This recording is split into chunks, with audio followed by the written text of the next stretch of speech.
तो देखिए दोस्तों, कल खेसारी लाल यादव पहुंचे थे आर्या शर्मा के स्टूडियो में मुंबई में। कल खेसारी लाल यादव गए वहां पे, फिर आर्या शर्मा के स्टूडियो में गए जो आर्या शर्मा नया मुंबई में ओपन किए थे। परसों रोज तगड़ा ओपन किए, मतलब कि राइटर म्यूजिक डायरेक्टर हो के इस तरह से कंपनी खोल लेना बहुत बड़ा मायने नहीं होता भाई, मायने नहीं होता यार। सबकी बस की बात नहीं होता मुंबई में सेटल होके और इतना बड़ा स्टूडियो खोल लेना।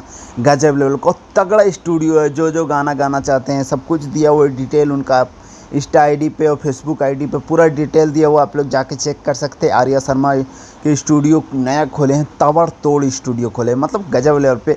और सब स्टूडियो के पीछे खेसारी लाल यादव के हाथ है, मतलब कि राइटर अखिलेश कश्यप स्टूडियो पटना में खोले उसके पीछे खेसारी लाल यादव के हाथ है, या फिर मुंबई में खोलें उसके पीछे खेसारी लाल यादव के हाथ है। सपोर्ट पूरा रहता है भाई के, अपना सपोर्ट रहता है ना, इसीलिए दबदबा बना रहता है भाई के सपोर्ट इस तरह रहता है ना कि खेसारी फैन भी खुश रहते हैं, मतलब कि अच्छा लगता है यार।